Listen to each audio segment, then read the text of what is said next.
Terve taas kaikille.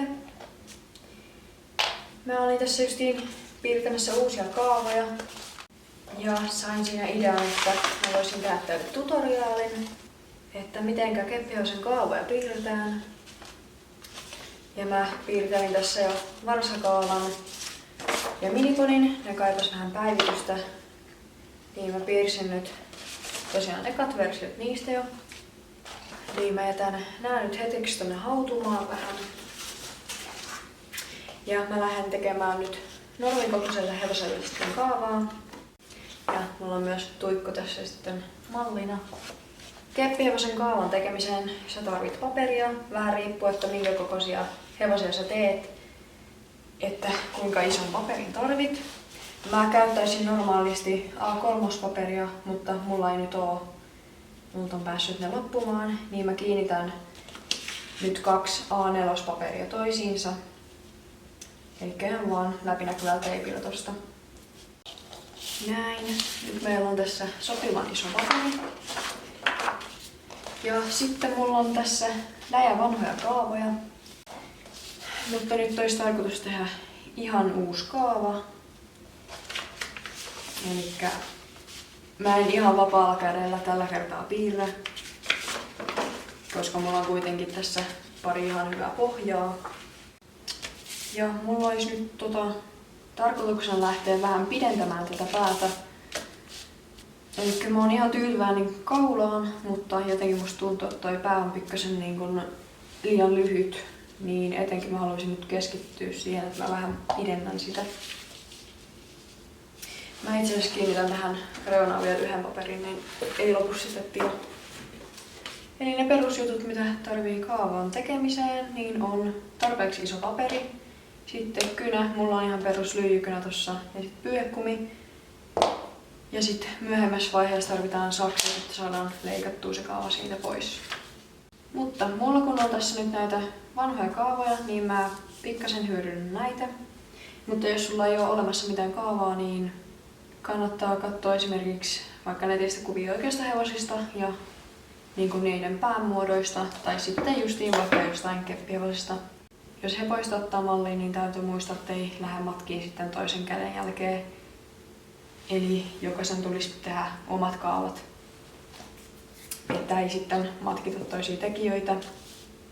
Ja mulla on tosiaan tässä tuikku. Tää on mun kaavaa tehty. Tää on mun entisen kaverin tekemä tosin. Eli tuikku ei ole täysin mun omaa käsialaa. Mä oon tosin vähän ommellut ja tosiaan täysin mun kaavalla tehty hevonen. Niin mä ihan hyvin uskallan nyt tuikusta ottaa mallia, siitä ei kukaan pahastu. Ja kuten mä sanoin, mä oon ihan tyytyväinen tähän kaulaan. Mä saatan sitä ehkä pikkasen pidentää tai suurentaa jonkin suuntaan. Ja mä piirrän nyt tän kaulan tosiaan tähän.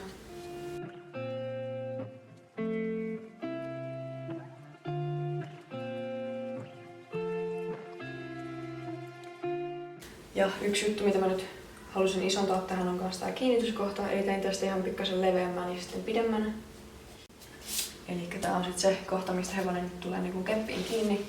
Mahdollistaa sen keppiin kiinnityksen, koska jos sulla on vaan niin kuin kankaan reuna menisi periaatteessa tässä näin, niin sun on aika mahdoton sit kiinnittää sen hevonen keppiin. Niin siksi tää kiinnityskohta on tosi tärkeä tehdä. Mä muokkaan nyt tätä kaulaa tässä vähän ensin. Eli mä haluan tästä etukaulasta vähän silleen niin kuin, että se lähtee enemmän ylöspäin tästä heti. Ja sitten ehkä tuosta vähän isomman tuosta niin kuin niskapuolen kaulasta.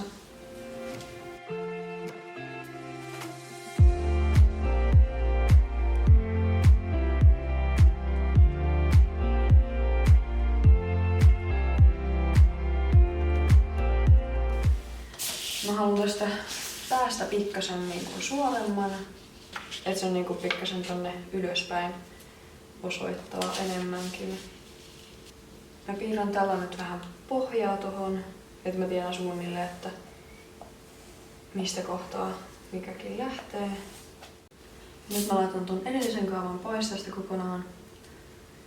Ja yritän jollain tavalla hahmotella tälle nyt sellaiset muodot, mitä mä haluan, ja pitentää tätä päätä.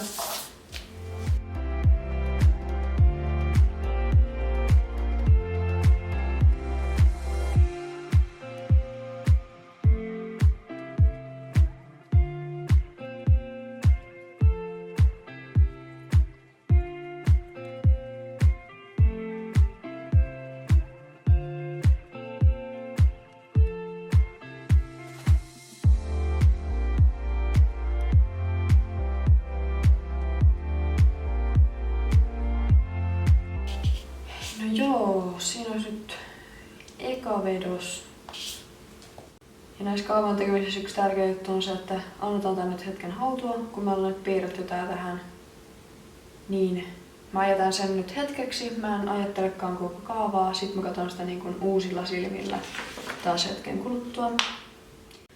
No niin, nyt mä oon muokkaillut ton varsa- ja minipanikaavan tässä välissä. Eli tää on hetken aikaa nyt hautunut täällä. Minä pidennän tuota päätä nyt vielä jonkun verran. Tuossa ei oo kaikki ihan kohdallaan. Mä en oikein tiedä, että mikä siinä on sinänsä vialla. Mut mä nyt ainakin haluan tuota päätä vieläkin vähän pidentää tästä.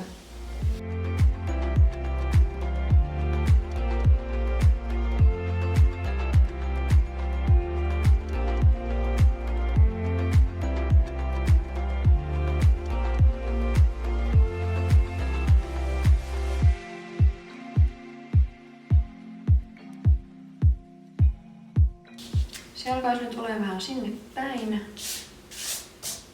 Mä oon nyt tältä iltaa tyytyväinen. Mä ehkä teen vielä tänne jotain pieniä muutoksia vähän sen.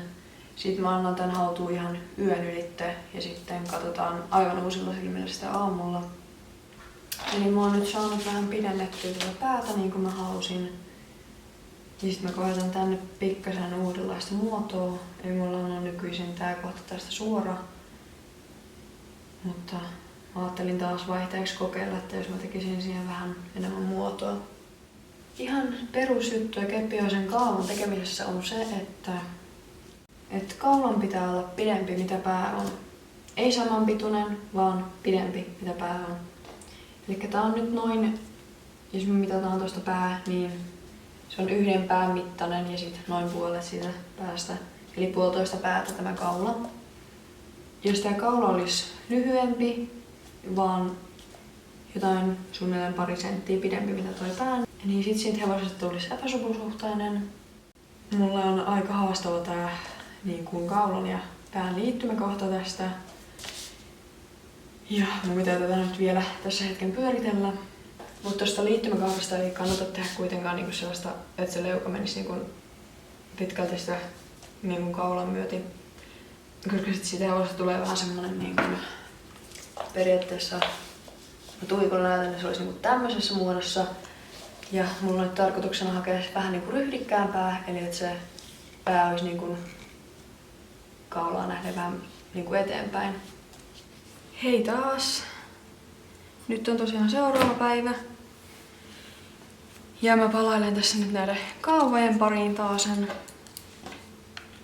Elikkä nytten katsotaan tosiaan ihan uusin silmin näitä kaavoja.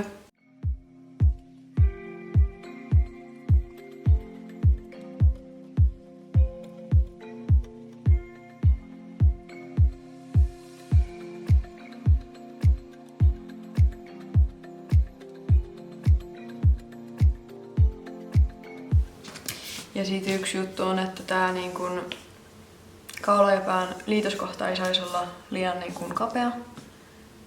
Ja muutenkin jos tässä kohtaa tekee niin kun leveämmän, niin siitä tulee enemmän sellainen niin kun orimaisempi ja sellainen niin kun raskaamman hevosen oloinen.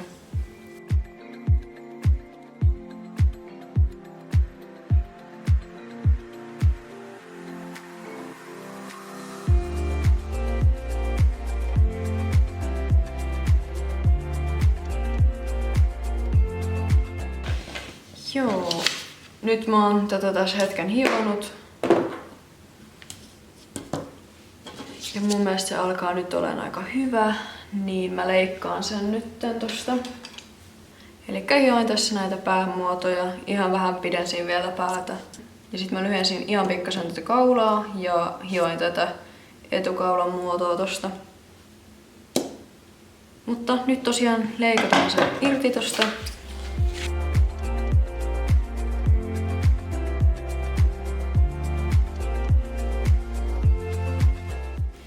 No niin, nyt on tää kaava leikattu kokonaan.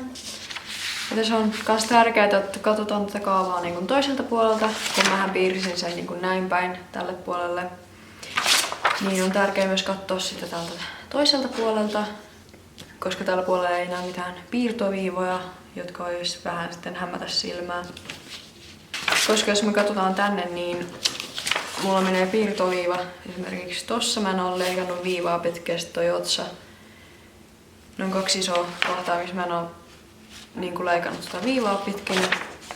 Vaan mä oon sit vielä leikates muokannut sitä vähän paremmaksi.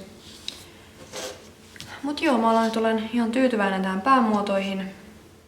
Mut niitä tärkeimpiä juttuja, joista on hyvä varmistua, kun piirretään ja tehdään kaavaa, niin on se, että tää pää on niin kuin suhteessa kaulaan lyhyempi.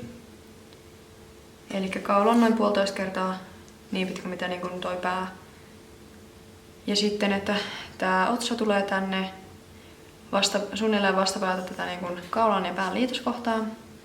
Tai tätä mikään poskikuoppa tämä on. Eli otsa tulee niin kuin sitä kohti. Ja sitten on hyvä, että tässä alalevossa on myös jotain muotoa. Ettei se ole vaan semmonen niin kuin suora. Jotta siitä tulee vähän realistisemman näköinen. Ja sitten yksi tärkeä on tää niskan paksuus, että siitä ei tule liian kapea. Eli hyvä varmistaa, että koko hevonen on niin kuin sopusuhtainen. Eli täältä on kapein kohta, pikkuhiljaa levenee. Ja sitten tästä kohtaa edelleen, kun käännetään kaulaa, niin sen tulisi leventyä koko ajan. Kaula saa leventyä vähän nopeampaa, mitä sitten niin kuin pää. Joo, ne oli nyt niin kuin ne tärkeimmät peruskohdat, mitä on hyvä huomioida kaavan tekemisessä. Ja sitten kaikki muodot ja muutenkin se, että miten massiivisen kaulasta tai päästä tekee, niin riippuu, jos haluaa tehdä vaikka raskasrakenteisempaa hevosta. Joo. Nyt vielä viimeistelen tämän kaavan sillä, että mä tältäkin puolelta teippaan nämä saumat, että se pysyy sitten vähän paremmin kasassa. Ja tässä meillä nyt on periaatteessa tehty nää keppihevoselle kaava. Ja kaavan kehitystyö ei tosiaankaan lopu tähän. Elikkä seuraavan kerran kun mä teen tässä nyt lyöntihevosia, niin mä kokeilen tätä kaavaa. Elikkä teen tästä kaavasta hevosen. Ja sit kun mä saan sen hevosen täytettyä ja mahdollisesti tehtyä myös korvat, niin sit mä katson siitä hevosesta, että mitä korjattavaa tässä kaavassa on.